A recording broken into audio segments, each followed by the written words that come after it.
François Ruffin, bonjour. Bonjour. Merci d'être avec nous, député La France Insoumise, première circonscription de la Somme.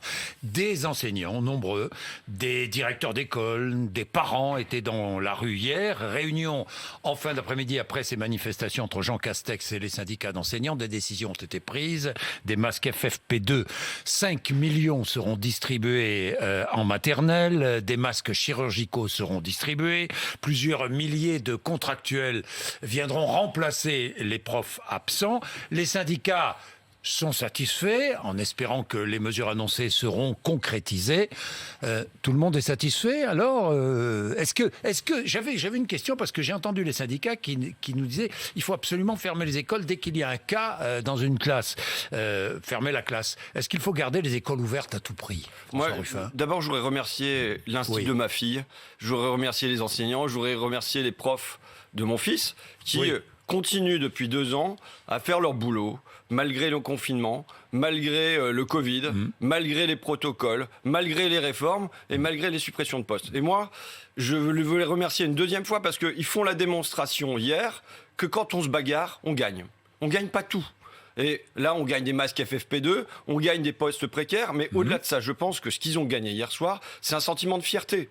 C'est-à-dire, depuis 2 ans, ils sont méprisés par le ministère, méprisés par un nouveau management. Et là, du fait qu'ils sortent et qu'ils sont moins méprisés tout à coup. Oui, d'un seul coup, il y a un sentiment de fierté qui revient. Et je pense que ça doit être une leçon, pas seulement pour le monde enseignant, mais ça doit être une leçon pour tous les Français sur qui le pays repose tout entier. C'est le président de la République qui le disait pendant le cœur du confinement.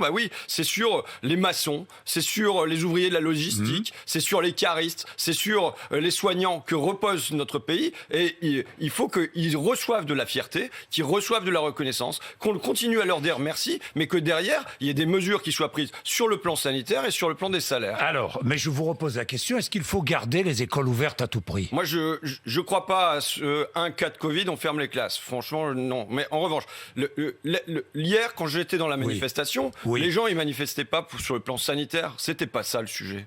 Le sujet, c'est quoi? Le sujet, c'est dans mon coin, dans la Somme, il y a l'équivalent d'un collège en plus en nombre d'élèves, 600 élèves en plus pendant le mandat de Macron. Et pendant ce temps-là, on a supprimé 550 heures de profs, c'est-à-dire l'équivalent d'un collège. C'est-à-dire un collège en plus en nombre d'élèves, un collège en moins en termes d'enseignants. Qu'est-ce que ça donne? Ça donne que, auparavant, des classes qui étaient à 20 gamins, ils se retrouvent à 25, 26. Mon gosse est en REP, et voilà, aujourd'hui ils sont à 25, 26, 27 élèves, alors qu'on sait qu'il y a un taux de fluence qui est... Ça veut dire que les gamins, ils n'arrivent pas à lire quand ils sont à l'entrée en 6e, et pourtant on ne donne pas les moyens aux enseignants de faire leur travail correctement. Et quand la phrase la plus marquante que j'ai trouvée dans la manifestation hier, c'est un prof qui me dit « L'école est un hôpital comme les autres ». Ça veut dire quoi? Ça veut dire que quand j'entends le discours, et vous savez que je reviens d'un hôpital tour, là. Quand j'entends le discours des enseignants, c'est le même. C'est-à-dire le sentiment, d'abord, surtout de mal faire son travail, d'avoir des classes surchargées, tout comme on a des couloirs surchargés dans les urgences, de rajouter des tables, de ne pas avoir de remplacement, qu'il n'y a pas d'infirmière, que, il y a un certain nombre de moyens qui ne sont pas pris. Et donc, vraiment, cette phrase de « l'école est un hôpital comme les autres », et avec, je le redis au cœur, le sentiment de ne pas faire son travail comme on devrait le faire. Et je crois que c'est ça qu'il s'agit de redonner à ces Français, soignants, enseignants, mais aux autres, mais c'est le sentiment de bien faire, de pouvoir bien faire leur travail. Bien, mais je vous repose la question une troisième fois, faut-il garder les écoles ouvertes à tout prix? À tout prix, non.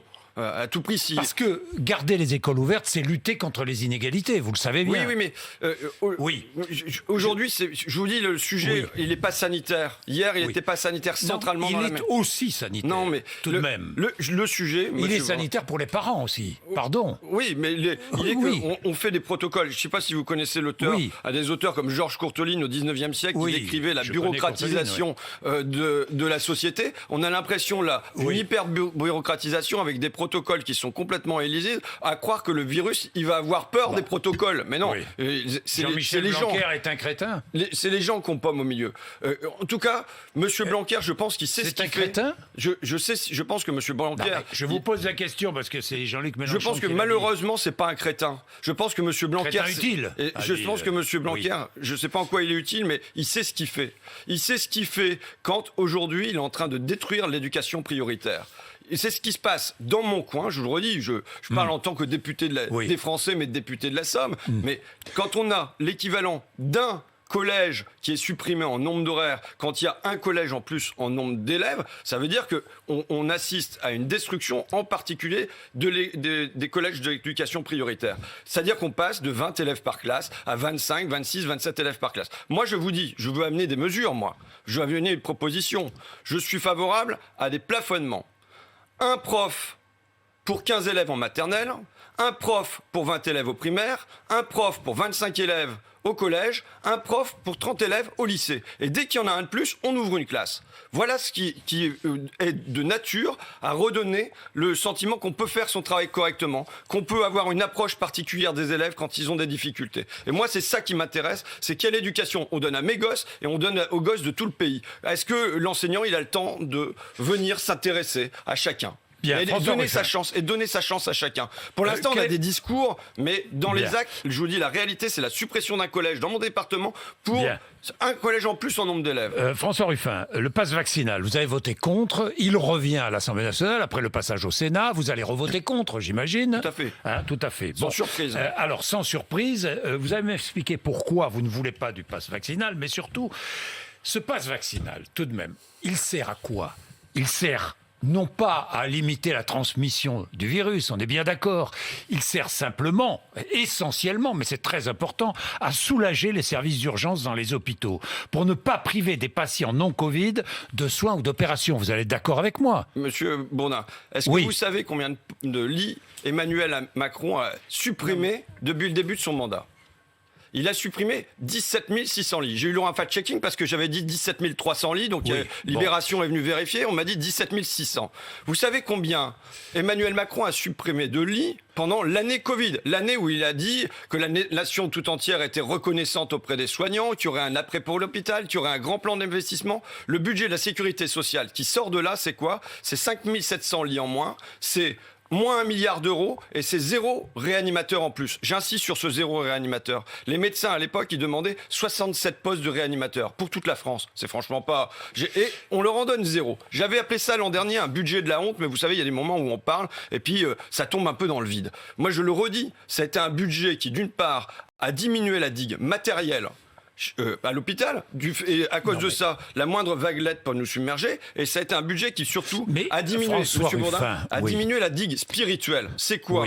C'est que on leur a dit aux soignants, il y aura un après pour l'hôpital, il y aura un grand plan d'investissement. Et quand ils voient que c'est ce budget-là qui arrive derrière, qu'on vient leur reparler à nouveau de restrictions budgétaires et de plans de retour à l'équilibre, qu'on ne leur permet pas de faire leur métier, ils disent en fait, il n'y aura pas d'après. Ça les fait fuir massivement de l'hôpital.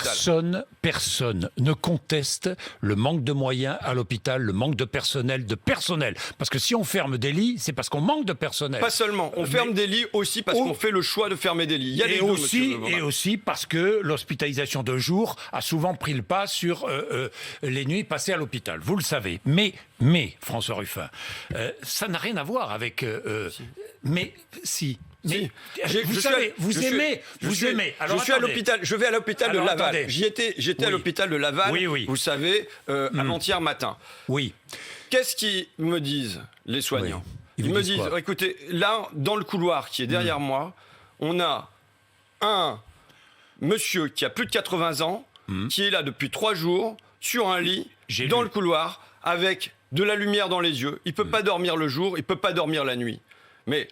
Et donc, plus de 80 ans, est-ce que c'est comme ça qu'on traite les gens ? Et ça, cette situation-là... Parce qu'il n'a pas de place. Non, parce qu'il n'a pas de place. Oui, mais pourquoi ?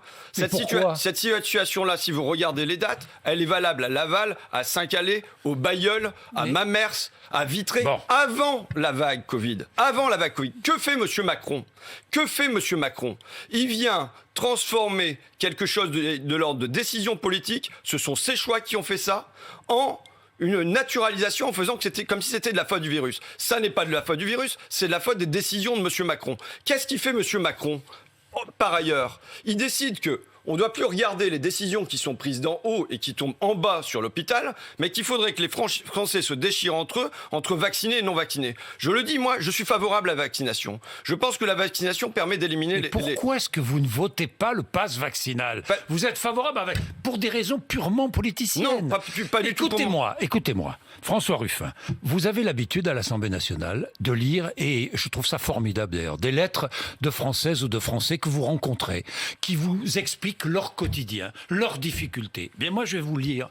Je vais prendre 2 minutes de votre temps, parce que je vais vous lire ce qu'écrit Karine Lacombe. Vous connaissez Karine Lacombe, professeure en infectiologie à la Sorbonne, chef du service des maladies infectieuses et tropicales de l'hôpital Saint-Antoine à Paris. En ce jour d'hiver, sombre et rétréci comme l'espoir de sortir enfin des vagues épidémiques successives, je me suis assise à côté de lui. Appelons-le Jean, ce patient épuisé qui depuis 12 jours se bat contre le Covid-19. Les 3 premiers dans un petit hôpital de banlieue où sa mère va mourir bientôt, emportée par l'infection. Puis 5 jours de réanimation pour une oxygénothérapie à haut débit. Il a été transféré dans notre unité pour libérer un lit de soins intensifs où vont être bientôt admis des plus malades que lui. C'était une fin de matinée, un jour de visite professorale où l'on prend le temps de se poser pour comprendre.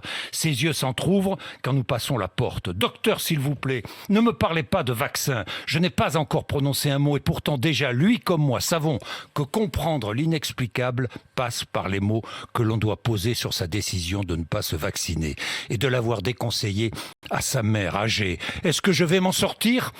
Pourquoi ne pas vous être vacciné ? Je voulais un vaccin français, mais peu importe sa nationalité s'il protège des souffrances de la maladie. Mais on n'a pas de recul sur l'ARN messager. C'est l'industrie pharmaceutique qui se fait de l'argent sur notre dos. Dans ce bourdonnement de mots difficilement prononcés par cet homme, à bout de souffle, j'entends les paroles des soignants sur le manque de moyens humains, la surcharge de travail, les vacances supprimées, les heures supplémentaires. J'entends résonner la conversation de couloir que j'ai eue ce matin sur le dilemme éthique qui s'impose à nous.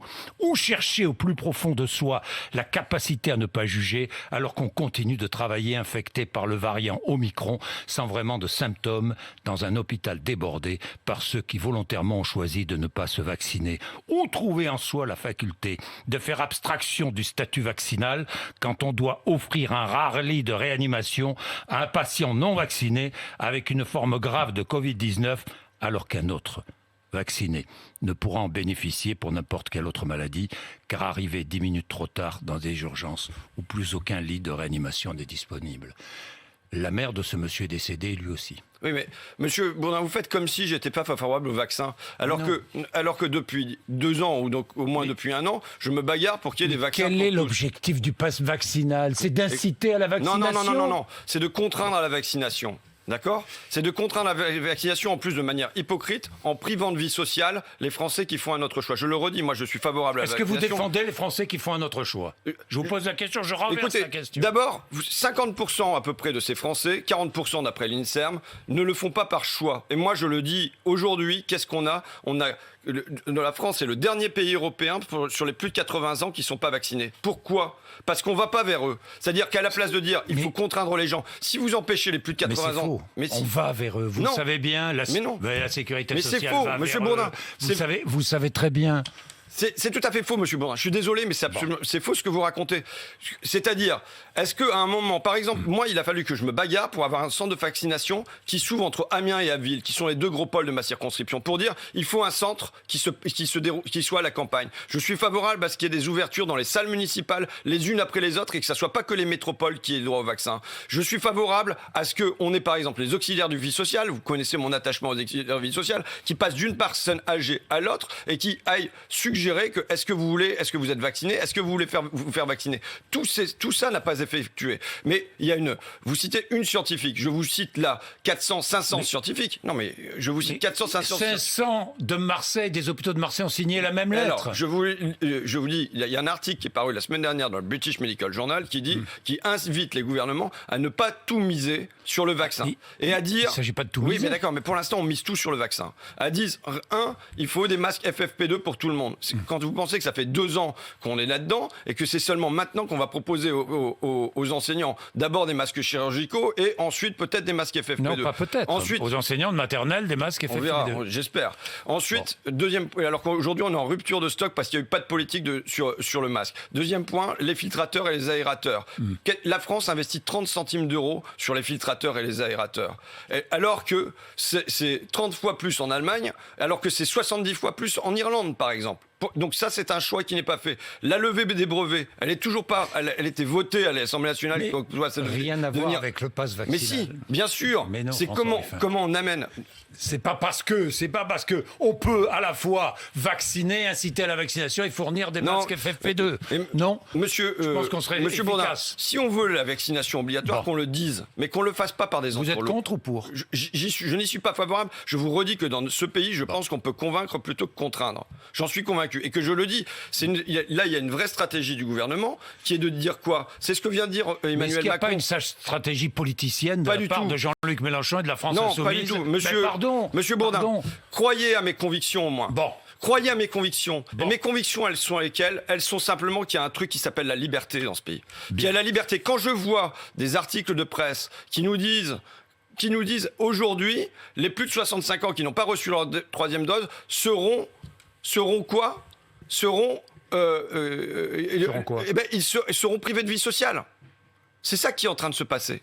Parce que le pass sanitaire va plus pouvoir passer... Privés de vie sociale, parce qu'ils ont fait le choix de ne pas être vaccinés. Mais oui, mais Bon, je voudrais qu'on passe à autre chose, François Ruffin, parce que le temps presse. La baguette de pain chez Leclerc à 29 centimes d'euros, ça vous choque? Moi, je veux dire d'abord quelque chose sur la baguette de pain.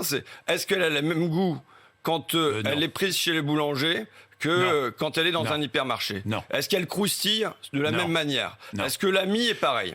Et de la même manière que je ne veux pas qu'on s'habitue à une santé dégradée, je ne veux pas qu'on s'habitue à une école dégradée, je ne voudrais pas qu'on s'habitue à un goût dégradé. Et qui fasse qu'on considère que le beau et le bon, ceux qui ont le porte-monnaie qui va avec, ça va. Et ceux qui ne l'ont pas, ils se concentrent. Vous mangez de la viande, vous avez vu la petite polémique autour de Fabien Roussel? J'ai pas vu. Vous n'avez pas vu ça? Non, parce qu'il a dit qu'il mangeait de la viande, qu'il aimait beaucoup. Je ne suis pas le champion des polémiques. Mais donc voilà, je vous dis simplement que je veux que le beau... Le bon ne soit pas réservé aux gens qui en ont les moyens. Par ailleurs, puisqu'on est sur Michel-Édouard Leclerc, moi qui ai beaucoup travaillé sur les états généraux de l'alimentation pour relever les prix dans le domaine agricole, à l'époque, Michel-Édouard Leclerc disait on a bien un salaire minimum, pourquoi pas un prix minimum du lait, de la viande, des denrées agricoles? Et je pense que c'est vers ça qu'il faut aller. Il faut fixer un prix minimum sur les denrées agricoles et qui fait qu'on ait la garantie que les agriculteurs soient correctement rémunérés, ce qu'on n'a toujours pas fait. Donc, mais en revanche, j'avais une proposition sur les prix, enfin c'est pas vous, c'est la France Insoumise, bloquer les prix. Mais je voudrais vous demander dans quel pays au monde on bloque les prix?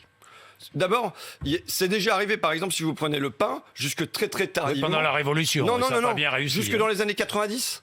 Là, on avait un prix du pain qui était encadré. Donc on peut très bien avoir des encadrements. Par ailleurs, si on parle de sérieusement... Dans quel pays au monde est-ce qu'on bloque les prix? Ça arrive. Dans quelle économie du monde? Ça arrive sur les prix des matériaux. Ça vient d'être décidé. Ça n'arrive plus depuis bien longtemps. De l'Union européenne. Mais aujourd'hui, la question centrale pour le pouvoir d'achat, c'est la question du logement. C'est là-dessus, parce que si vous regardez les dépenses d'alimentation... On va pas bloquer les prix du logement. Si, moi je suis favorable... 1948 ? Non. La loi de 48 ? Ça n'a pas été une si mauvaise loi, vous savez ce qui s'est fait en 1948. Marché noir ? Non, ça n'a pas été une si mauvaise loi. Mais par ailleurs, il pourrait très bien avoir un encadrement des prix du logement. Pénurie de logement, marché noir, voilà les conséquences. Oui, je suis favorable à un encadrement des prix du logement. On a eu une hausse, et ça se voit, et c'est les plus modestes qui laissent la moitié de leurs revenus, parfois, dans les prix du logement. Entre un tiers et la moitié de leurs revenus. Donc il y a un vrai souci sur les prix du logement. Oui, il faut les encadrer. On a une explosion des loyers et on a une explosion de... Voilà. Donc ça, je pense que si jamais on veut agir fortement et agir sur le pouvoir d'achat ou le niveau de vie des Français, ça passe centralement. Alors là où l'aberration est la plus incroyable, Monsieur Bourdin, c'est que figurez-vous que ce logement n'est pas compris dans la mesure de l'inflation. C'est ce qui augmente le plus. C'est ce qui pèse jusqu'à la moitié du budget des Français les plus modestes. Et pourtant, ça n'est pas compté dans le tarif de l'inflation. Sujet majeur, le logement, dont on parle peu dans la présidentielle d'ailleurs. C'est pour ça que je l'amène. Mais même Jean-Luc Mélenchon n'en parle pas souvent. C'est pour ça que je l'amène. C'est pour ça que je l'amène. Je l'amène parce que les mesures de restriction budgétaire ont été prises par Emmanuel Macron, notamment sur le logement, pour faire qu'il y ait moins de logements sociaux qui soient construits. Et moi, je le regrette, pour qu'il y ait moins de logements sociaux qui soient rénovés. C'est-à-dire qu'on a grévé le budget des des offices HLM et pour qu'on coupe dans les APL. Alors, et justement... Ça a eu un effet sur les Français les plus modestes qui a été un effet massif. Justement, Éric Zemmour veut supprimer la loi SRU et diminuer le nombre de logements sociaux. Vous avez peut-être entendu ça. Et moi, à propos de Zemmour, de Marine Le Pen, de Pécresse, de Valérie Pécresse... Ça faisait un peu trop longtemps qu'on en avait parlé, de M. Zemmour. Donc non, mais simplement... Non, mais là, je mets Éric Zemmour, Valérie Pécresse et Marine Le Pen qui font la même proposition, qui veulent supprimer certaines aides sociales aux étrangers en situation régulière, qui travaillent, paient des cotisations et des impôts. Que leur répondez-vous ? Je leur réponds que c'est pas ma vision de la société, mais comme je vous l'ai dit, au fond, vous n'avez pas voulu m'entendre, mais je vais vous le redire, non, sur les non-vaccinés. Qu'est-ce qui se passe ? Qu'est-ce qui s'est passé en 12 mois de crise sanitaire ? En 12 mois de crise sanitaire, les milliardaires français se sont enrichis de combien ? Est-ce que vous le savez, monsieur Bourguin ? Plus 68%. C'est un chiffre qui devrait être répété tous les matins. Le patrimoine des milliardaires français a augmenté de 68% en un an. Ça représente 300 milliards d'euros. C'est-à-dire qu'il faut imaginer le PIB de ma région, les Hauts-de-France, même si je suis picard et je reconnais toujours pas les Hauts-de-France, mais plus le PIB de la région Grand Est, tout ça accumulé, c'est l'augmentation de la fortune des milliardaires français en 12 mois de crise sanitaire, pendant tout le reste du pays s'est serré la ceinture et pendant qu'on a dépensé coûte que coûte au niveau de l'État. Et là-dessus, il n'y a pas eu le moindre impôt sur ces milliardaires, il n'y a pas eu d'impôt sur les profiteurs de crise, il n'y a pas eu la moindre réflexion sur comment on fait pour qu'il y ait un peu plus d'égalité dans le pays. Et maintenant, ce qu'on voudrait nous faire croire, pendant ce temps-là, c'est qu'il faudrait qu'on se déchire entre gens normaux ou entre pauvres, qu'on regarde qui a ses papiers qui sont en ordre, pas en ordre, qui a la bonne couleur de peau, qui a le bon passe vaccinal et pas le bon statut vaccinal ou pas. Non, moi c'est pas ma vision. Moi je demande à ce à la place de se déchirer en bas, qu'on regarde les décisions qui sont prises par en haut et qu'on se dise mais bon sang, ces 300 milliards d'euros là, qu'est-ce qu'on aurait pu en faire ? Qu'est-ce qu'on pourrait en faire pour l'éducation ? Qu'est-ce qu'on pourrait en faire pour le logement ? Qu'est-ce qu'on pourrait en faire pour les soignants ? Qu'est-ce qu'on pourrait en faire pour les enseignants ? Merci François Ruffin d'être venu nous voir ce matin sur RMC et BFM TV.